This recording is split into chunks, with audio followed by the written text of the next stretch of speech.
Amen. So, thank the Lord. Para sa ating morning revival preview, ang schedule natin ay week 3, day 6. Amen. So, meron tayo rito dalawang verses mula sa Old Testament.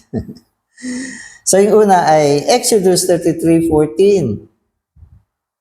And he said, "My presence shall go with you, and I will give you rest."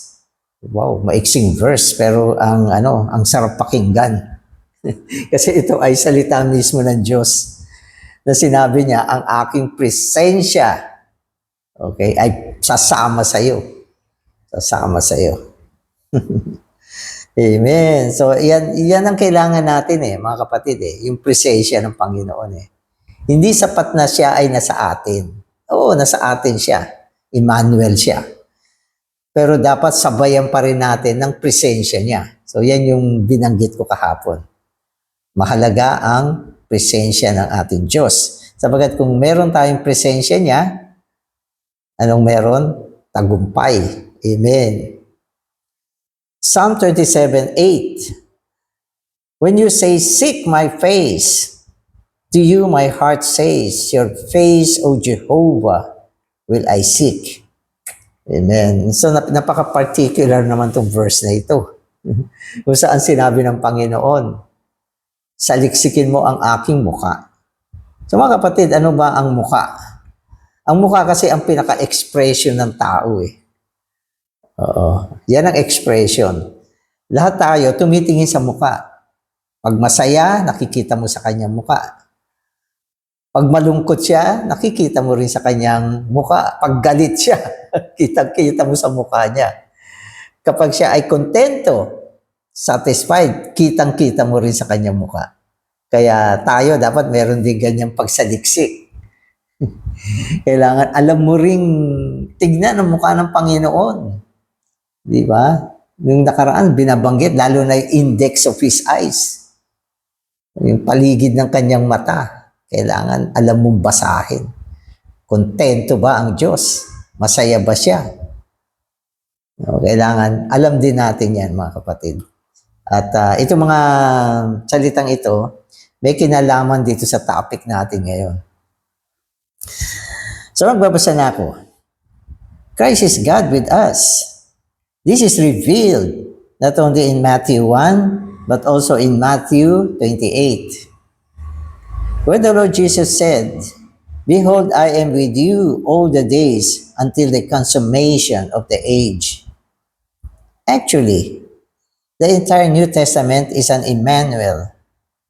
And we are now a part of this great Emmanuel that will consummate in the new heaven and the new earth for eternity. Amen. So yung Emmanuel kasi, ito yung konsepto na kung saan ang Diyos ay nasa tao. So yan ang konsepto ng Emmanuel. At para sa atin, pag sinabing Emmanuel, God with us, ang Diyos na nasa akin. Pero sa ekonomiya ng Diyos, ito ay ang Diyos na nasa tao. At itong great Emmanuel na ito ay bahagi natin. Lahat ng mga na-save, bahagi tayo nitong great Emmanuel na kung saan ang Diyos ay nadala sa tao. At itong bagay na ito, kung saan ang Diyos at ang tao ay magkasama, magkaisa, merong organikong pagsasanib, ito ay mapapasukdol bilang ang bagong Jerusalem sa bagong langit at bagong lupa sa darating na kapanahunan.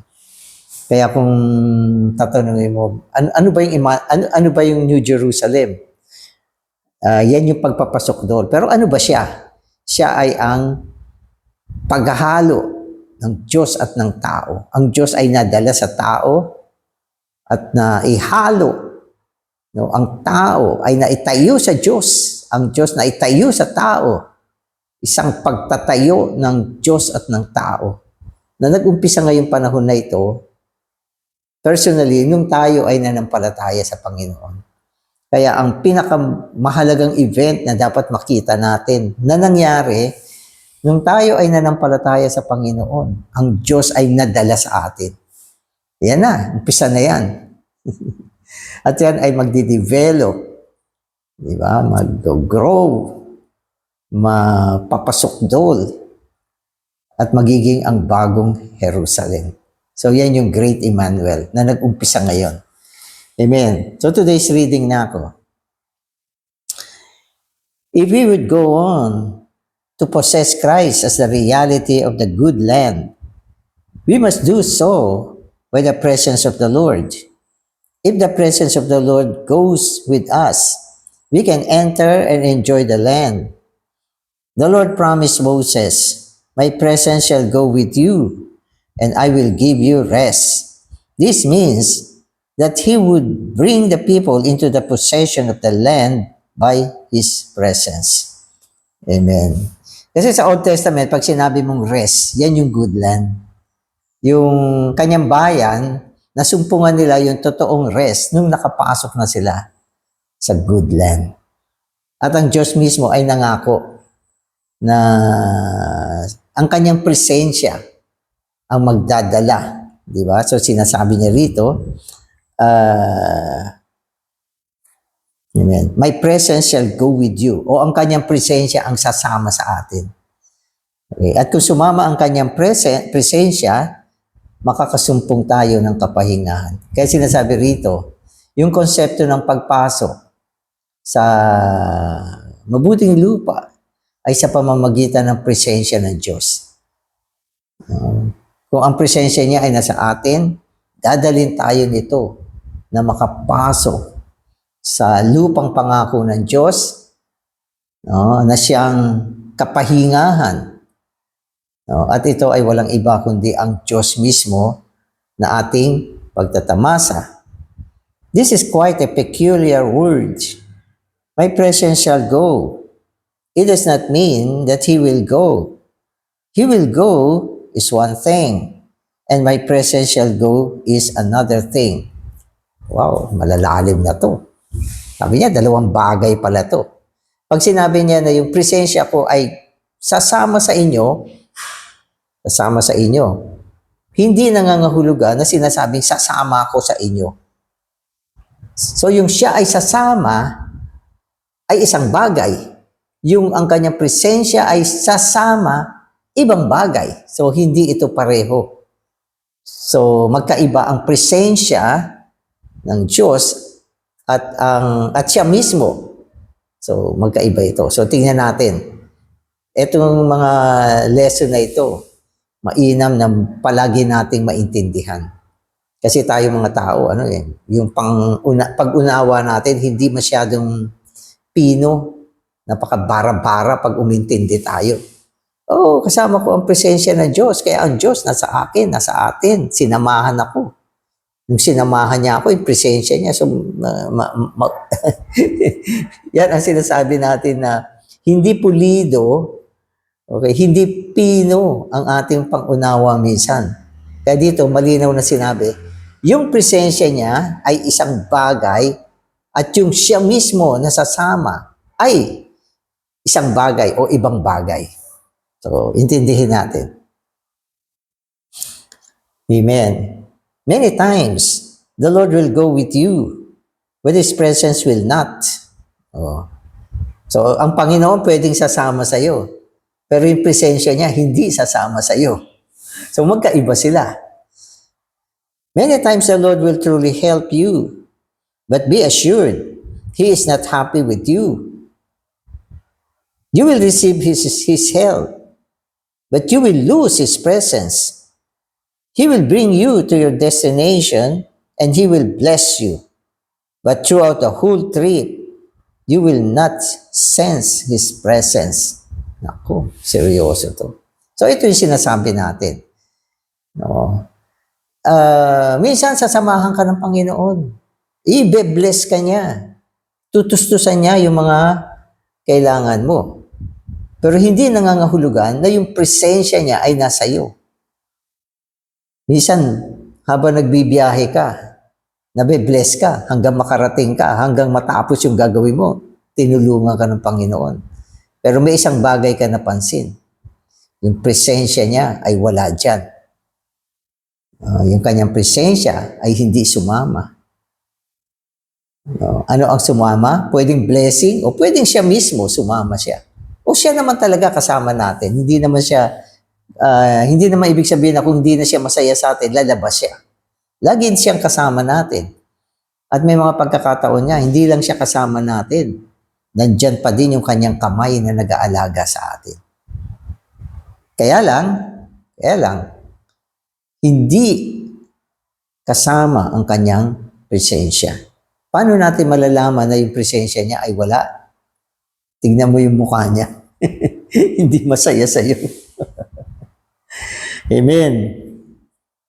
Amen.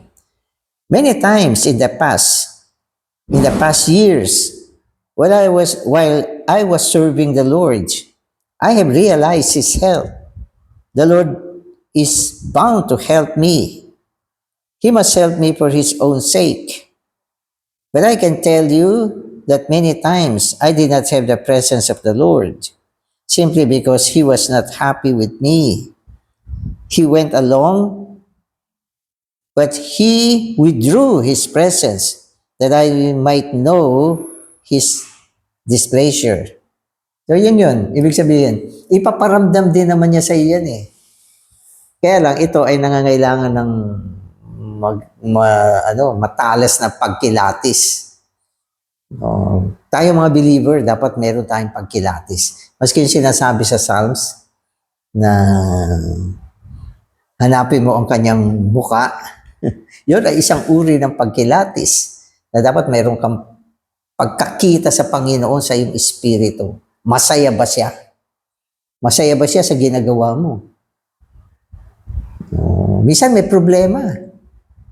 Hindi ko ma-itemize kung anong problema. Maaring yung ginagawa mo tama, pero may problema pa din.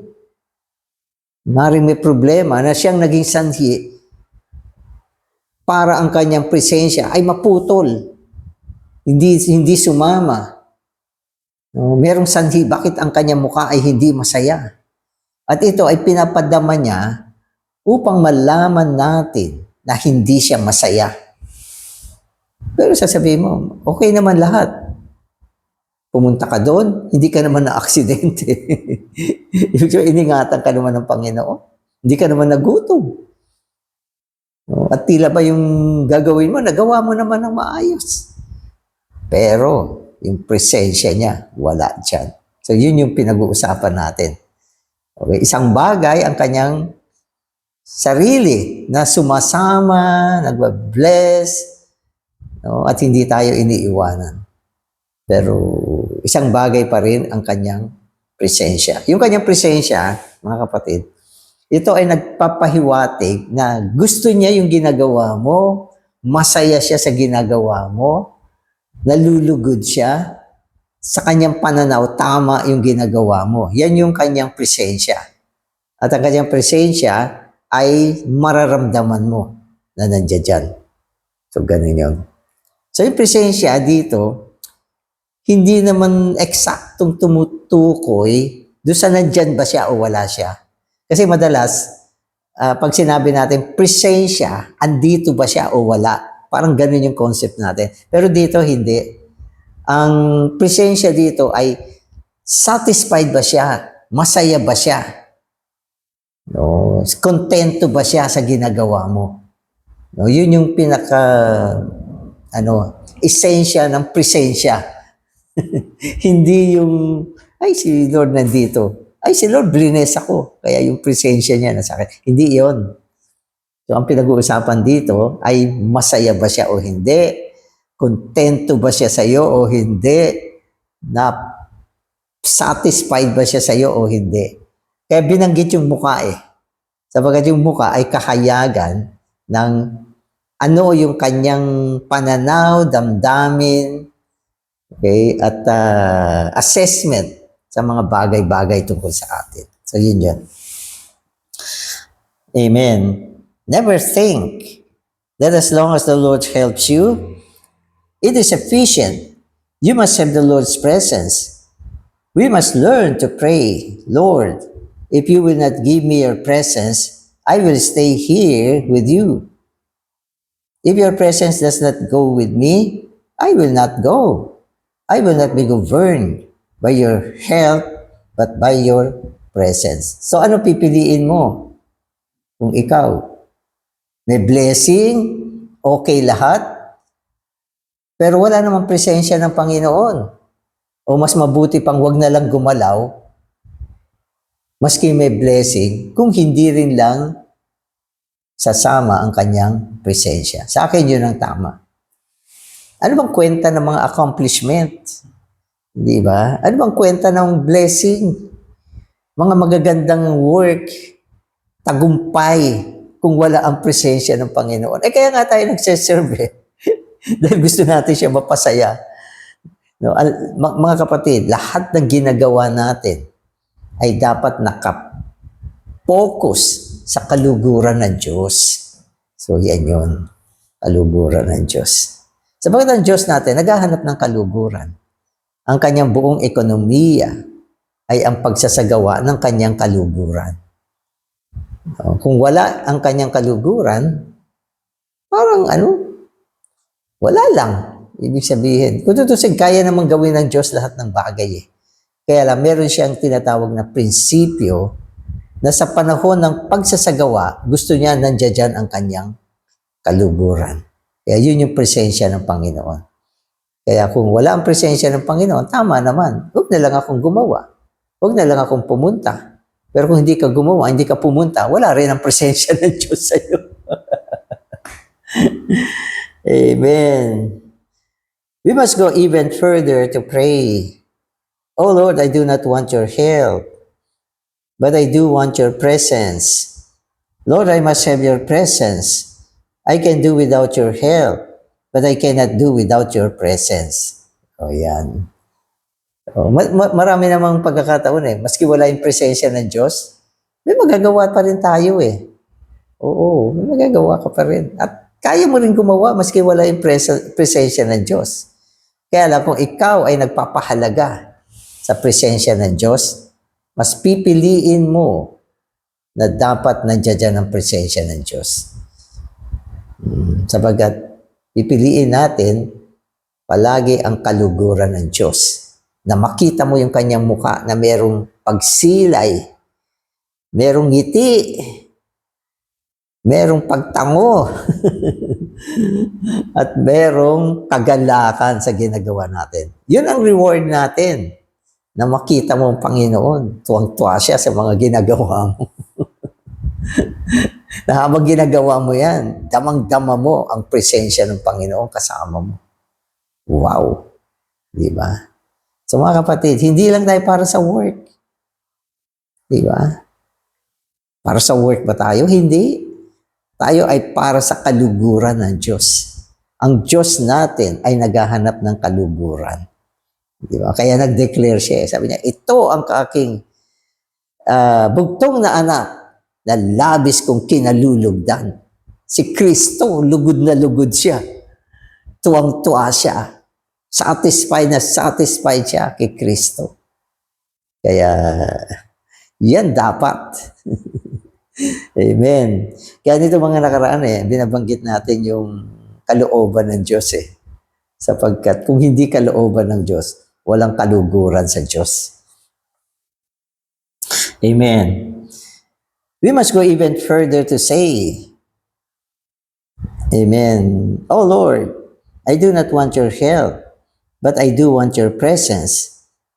Lord, I must have your presence. I can do without your help, but I cannot do without your presence. So, nabasa ko na to. So, ito, next.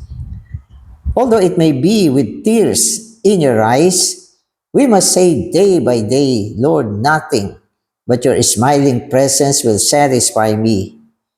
I do not want anything but the smile of your glorious face.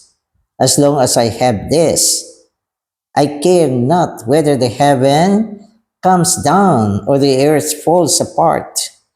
The whole world may rise against me, but as long as I have your smile upon me, I can praise you and everything is well. Wow. Ganda naman ang pagkasabi rito. Nakaka-touch. So, ganun, yung nagsulat nito at nagsabi nito, ganun kahalaga ang presensya ng Diyos sa kanya. Ibig sabihin, walang makakatumbas. No? Ang gusto niya, makita niya ang ngiti sa mukha ng Diyos. Sapagat kung wala ang ngiti sa mukha ng Diyos, walang halaga ang lahat ng bagay. So, yan yung binabanggit niya. No? At hanggat merong ngiti ang Diyos sa Kanya, maski buong mundo laban sa Kanya, okay, magiging satisfied pa rin siya. So, hindi niya hinahanap ang kanyang pansariling kaligayahan. Hindi din niya pinapasaya ang tao sa paligid. Kundi ang nasa puso niya ay iisa lang. Ang makita na ang Diyos ay nakangiti, na kanyang mamalas, na ang Diyos ay masaya. Yan ay ang presensya ng Diyos. Amen. Okay. At sabi niya, kapag ang presensya mo ay nasa akin, no, at napasaya kita, lahat ng bagay okay na sa akin. Amen. So, kaya nga sinasabi natin hindi lang work ang pinag-uusapan natin dito. Maraming work, maraming mabubuting gawa, no, maraming mga bagay na pwede nating gawin. Okay, pero number one pa rin pinapahalagahan natin ay ang presensya ng Diyos, ang kanyang kasiyahan, ang kanyang ngiti, at ang kanyang kaluguran. Wala namang iba. Amen. Kaya hindi natin pwedeng idahilan na ayos naman lahat, na bless naman, okay naman po. Brother, okay po lahat, na bless po. Sumobra pa nga no?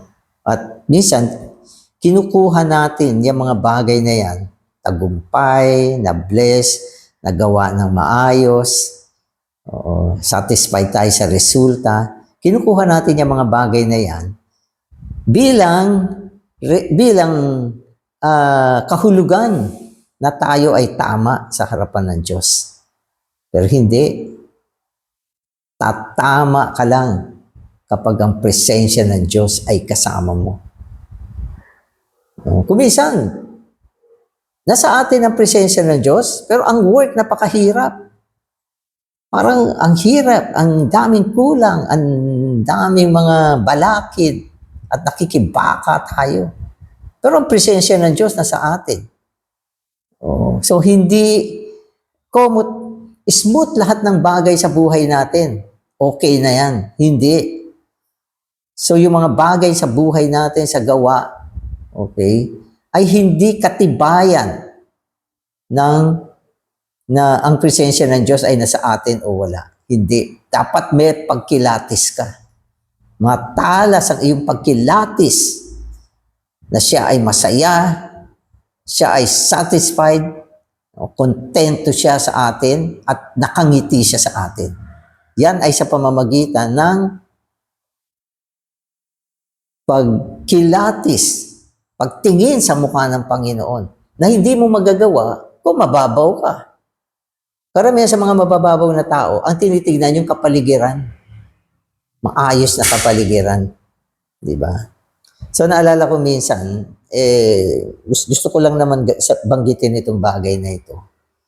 Pero, maring tama ako, maring mali din ako, na merong isang time na merong isang nag-serve sa Panginoon ng, pwede ko sabihin, ng full time.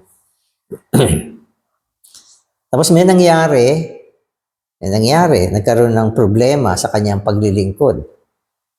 At dahil diyan, nawala siya sa paglilingkod. At siyempre, wala na siya sa paglilingkod, pumunta siya sa ibang bansa. At nung nagpunta siya sa ibang bansa, na-bless naman siya. Gumanda yung kanyang buhay, Kasi minsan, pag ikaw ay nasa full-time na pag-work, marami ka rin kulang, nahihirapan ka. No? Pero nung pumunta siya, pwede ko sabihin, umasenso siya, gumanda. Anong bumalik siya? Tignan ninyo, kung ako ay mali, hindi ako mabe-bless. Dahil na-bless ako, ibig sabihin, tama ako. So yun ay narinig ko lang naman. So hindi naman niya ako direktang nakausap, pero narinig ko lang yun na sinabi niya.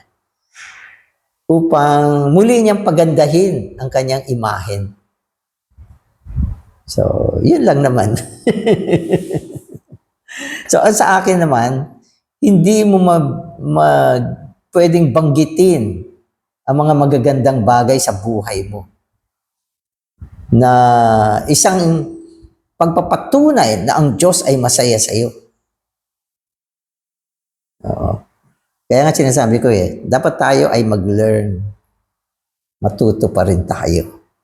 At hindi rin naman nangangahulugan na ikaw ay naghihirap. Marami kang pinagdadaanan. Dahil wala na ang presensya ng Diyos sa iyo. Hindi din. Kaya yung mga ganitong bagay, hindi batayan. Kung nais mong malaman kung ang presensya ng Diyos ay nasa iyo, dapat kaya mong tignan ang mukha ng Diyos.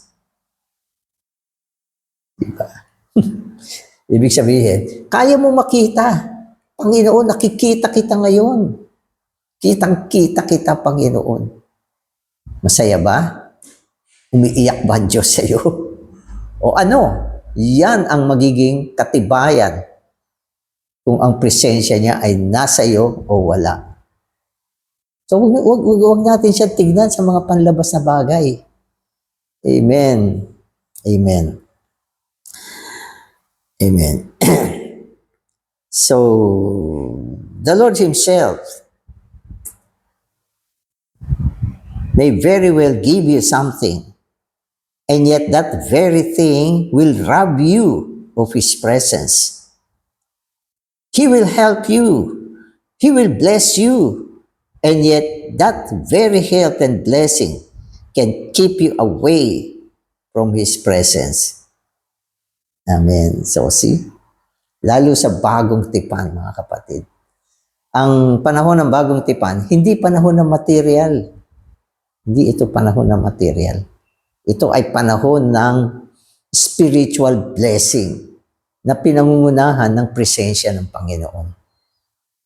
Hindi ipinag-uusapan dito gaano ka kayaman, gaano ka ka-bless materially, gaano ka ka-healthy. Hindi yan ang pinag-uusapan. Kundi dito, ang pinag-uusapan ay ang presensya ng Panginoon. Sapagat kung meron kang presensya ng Panginoon, everything else is well with you. Hindi ka babaksak. Hindi ka matitinag. No? Maski na ang buong langit at lupa bumagsak sa iyo, hindi ka magigiba. Amen. Amen. Okay. We must learn to be kept, to be ruled, to be governed, to be guided simply by the presence of the Lord. So ito yung sinasabi natin. Ang pinakagabay natin ngayon ay ang presensya ng Panginoon. Gusto mong gumawa, gusto mong mag-serve, meron kang mga plano, marami kang balak sa buhay mo. Andyan ba ang presensya ng Panginoon? Huwag ka na magtanong.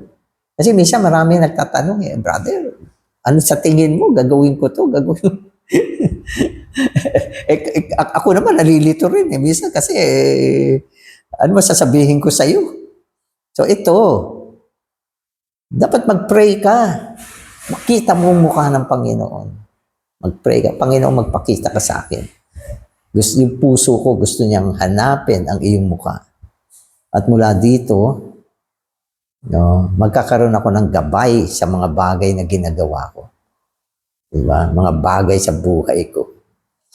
Kaya kapag ang presensya ng Diyos nawala sa atin, mga kapatid, napakadelikado ng kalagayan natin.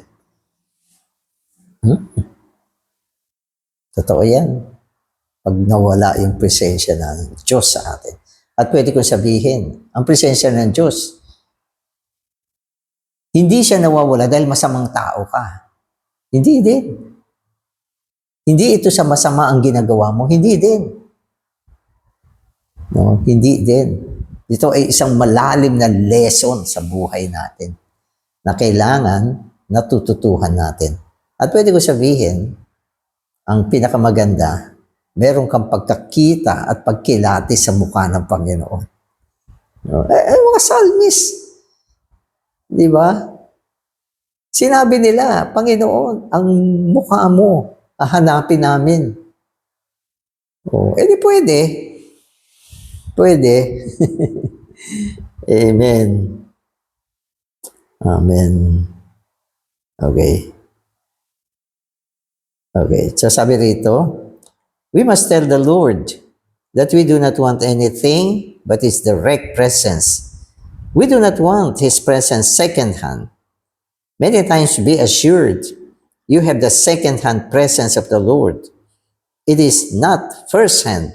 It is not direct. Try to be governed by the direct first-hand presence of the Lord. So may dalawa siyang klaseng presence. Yung first-hand at second-hand. Yung first-hand, siya mismo na nakita mo at nadama mo. Siya mismo. Nakita mo ang kanyang mukha at nagkaroon ka ng leading mula sa Panginoon. Yan yung first-hand. At yung pangalawa naman, maaaring ang confirmation ng iyong presence sa Panginoon ay ang kapaligiran. May mga kapatid minsan sinasabi nila, hindi ba soberano ang Diyos? Kung yan ay gusto ng Diyos, gagawin niya yan sa iyong kapaligiran. So yun ay second hand lang. So maaaring lahat ng bagay naging maayos, naging tama, at pwede natin sabihin, nandyan din yung presence ng Panginoon, kaya lang second hand siya. Ang gusto natin yung first hand presence ng Panginoon. Yun yung the best. At upang maranasan mo ito, unang-una dapat malalim ka sa salamuha ng buhay. Pag wala kang kalaliman, ano ba itong mga sinasabi ni Brother Danny na to? Yung mukha ng Panginoon. Maski minsan, hindi ko pa nga nakita yan. Kasi, mababaw ang iyong salamuha sa Panginoon. Kaya itong mga bagay na ito, magiging strange sa'yo. Strange siya. Di ba? Pero kung ikaw ay isang tao malalim, nakita mong Panginoon, di ba? Sinasabi sa atin, blessed are the poor in spirit and the pure in heart, for they shall see God. Pwede ba natin makita ang Diyos? Pwede. Pag sinabi mong hindi, ginagawa mong sinungaling ang Biblia. Pwede. Kaya yan ang assignment mo. Amen. This is not only a requirement and a qualification, but also a power for you to go on to possess the land. Amen. So yung land ay reward. Yan ay ang Diyos mismo bilang kapahingahan natin. The first-hand presence of the Lord will strengthen you with might to obtain the fullness, the all-inclusiveness of Christ. What a strength! Amen. What a power is in the direct presence of the Lord. What a strength, what a power is in the direct presence of the Lord. So ito ang kailangan natin. Ang direkta, first-hand presence ng Panginoon. So, itong MR natin ngayon, napaka-special. Amen. Amen.